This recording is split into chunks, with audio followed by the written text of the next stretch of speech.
Daily.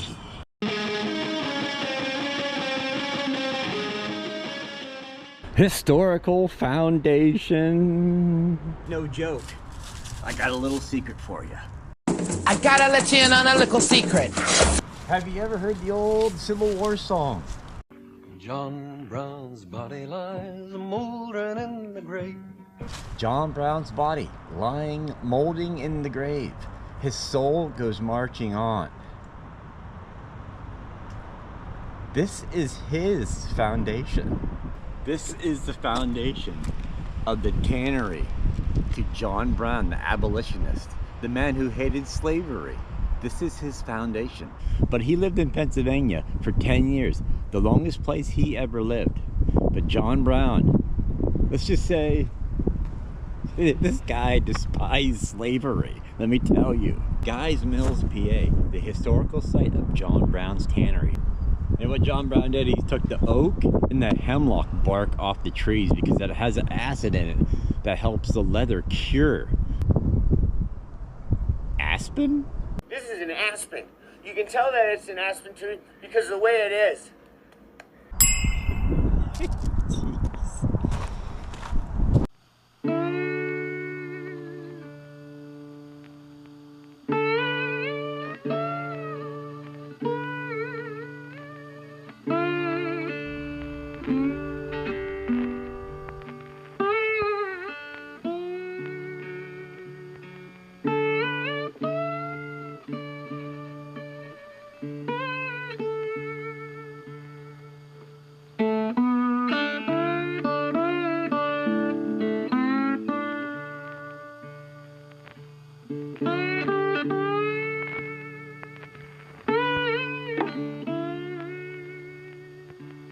Now, through the years too, they have done some masonry work to preserve the foundation here because it was in pretty dire need of help. Crazy stuff here. Here you go. A little after, and what was. After John Brown left this place, it was a tannery factory for a while, but then it also became a cheese and jelly factory. And then it also became a cider and a grist mill. And then at one point in time, somebody bought this place and lived upstairs and made it their own residence. But in 1907, it did burn, just the top. And eventually through the years, they removed all the rotted and burnout wood and left the foundation. Now, I read a story that they were digging up artifacts in the ground from back when John Brown was here. They were finding tools, they were finding old leather, they were finding aprons, all this stuff. Now, I don't know the people who were digging up the artifacts in the ground and they left the hole and they're going to fill it in later, or they're fixing the foundation from when this was built. But they were finding, like I said, John Brown's tools, old leather aprons, pretty cool stuff here. They're finding the burnout wood when the building burnt in 1907. It was in the ground around the area here. Jeez, try going to Lowe's and buying that piece of wood nowadays. Cost you $500, right? There was a story about John Brown. There was a story on this property where his neighbors in the surrounding community was coming to him and asking him to get rid of the Native Americans who used to come here seasonally to hunt. He told them people, how about I get a gun and I run you out of the country?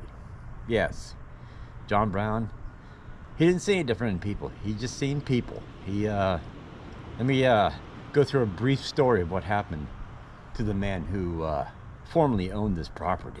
There is a lot of info on these placards right here. One here and one right there. John Brown built his house here across from where the tannery was. Now, okay, here we go again. Another wind-blown shot. Last week it happened too. But as I was saying, when the wind was blowing, John Brown was the first postmaster of Guy's Mills. Plus, he was a surveyor of the area. John Brown built a barn on the land you're looking at right now. Over there sat a barn. He built an underneath room with ventilation. And he stored slaves there. What John Brown did, he took slaves, stored them there safely, fed them, and then they got in his wagon, where the slaves would hide, underneath the mail in the wagon, because he was the mailman, under the surveyor equipment, and under the leather he was selling. He took the slaves to an underground railroad 55 miles away in Jamestown, New York, to catch the underground railroad, to go to Canada, to be free. Crazy, right? Back to Guy's Mills. Historically, they have estimated or guesstimated, either way you want to put it, John Brown on this property transported over 2,500 slaves to the Underground Railroad to Canada. Yeah, the dude did not believe in slavery. Basically, you're talking about part of what was going on during the Civil War days. This was his first wife.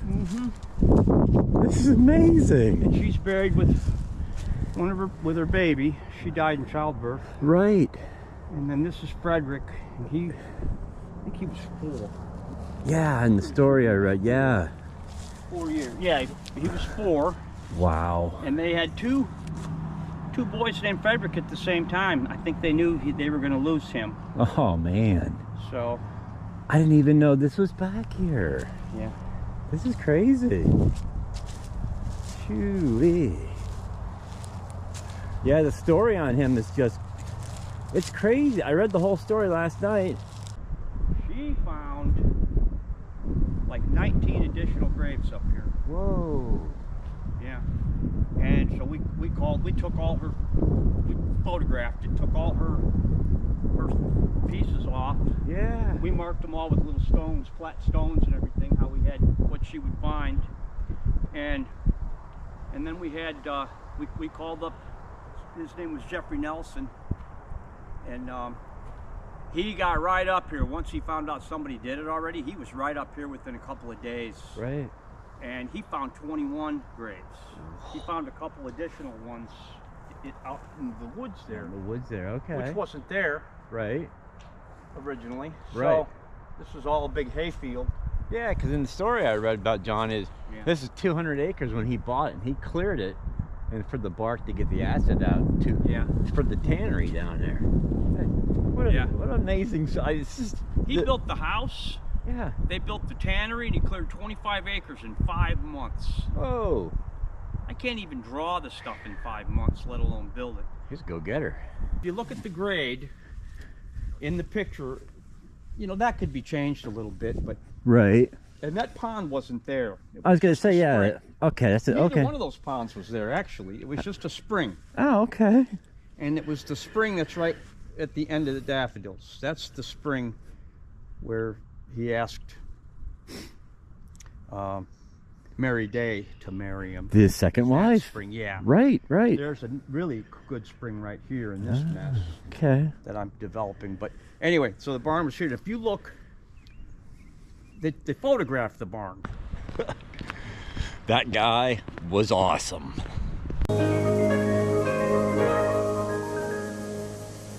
So if you're interested in going to this place and you're in the local area, here is the map. It is on John Brown Road. Yeah, easy to find. It's the guy's name. Ugh, I gotta tell you, this week has been nothing but non-stop moving. Work was a big hassle. I was so busy at work. I had no time but for one day to go out and film this week. And I thought, man, I gotta do something that really grabs the attention.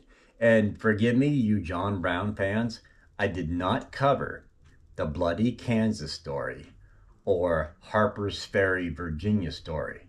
Just a real quick, Bloody Kansas, John Brown tried to get rid of slavery in Kansas. He fought tooth and nail for it.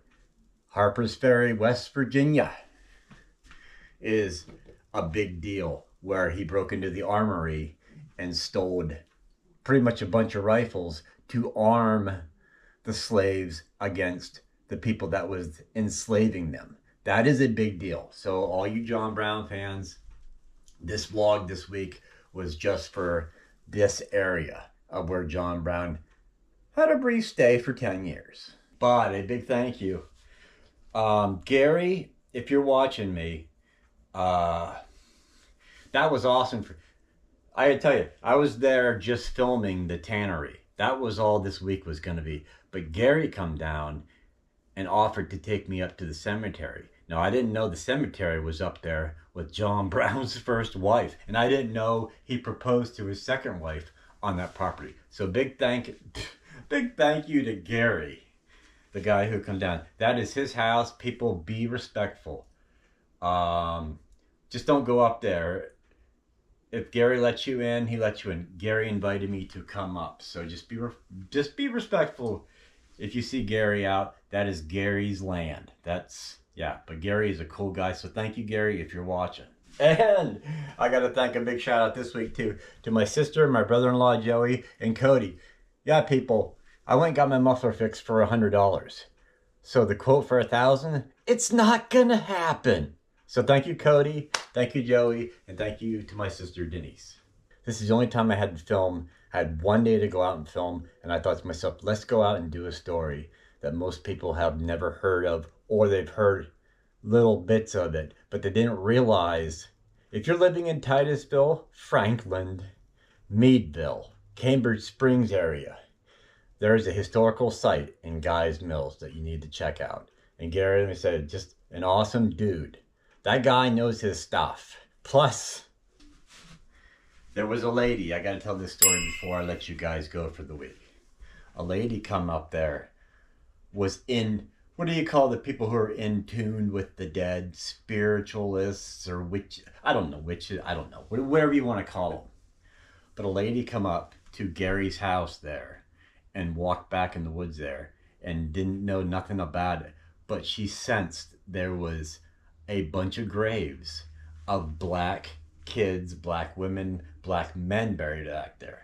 So what that tells you, I don't know, I'm not going in that realm of area, people. That's not what I do. I don't touch stuff like that.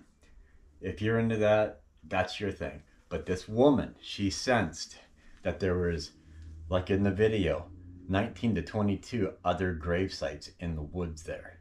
That tells you when John Brown and a slave come to his house to go on the Underground Railroad, John Brown cared about these people. And when they were sick or they died, John Brown gave them a proper burial in his own yard. It's amazing, the stories. That house, man, if that land could talk. And unfortunately, I couldn't find a picture of the barn. I'm sure it's probably somewhere, but I couldn't find a picture of the barn where it sat on the land there. Man, what a crazy story. But those were the days when I explored the John Brown Tannery. And I really didn't realize his first wife was buried up on the hill. Crazy stuff. But a big thank you to you guys. This week has been nothing but horrible. It all worked out, but so crazy. I had no time. Monday through Saturday, I had one day. Other than that, I've been busy working and doing personal stuff. But I have those weeks where I just don't have time to do much. But I thank you for tuning in. And yes, get your Old School Joe shirt downstairs in the link. I got this. Yes, I got this. All downstairs in the link. You can buy these. Now, I got to tell you too. 2 years is coming up. 4 months. August 22nd, this channel will be 2 years old. I know, it's crazy to think about. 160 plus videos I've done on this channel. The kind of niche I've done has changed. I used to just wake up and film and any random thing. Nowadays, it's more of the weird historical facts around the area or something that tickles my fancy. I dig history, but 2 years is coming up. Bam! That is a 2-year anniversary shirt. It won't be available for another 4 months. I'm not going to release that design. But that shirt will be in my store down below in the link in 4 months. Crazy. I also love art, but hey, it all comes with making videos. But thank you for tuning in. Man, what a crazy week. Hopefully more time next week. I should. This is just not my week. I'll see you next Monday at 6.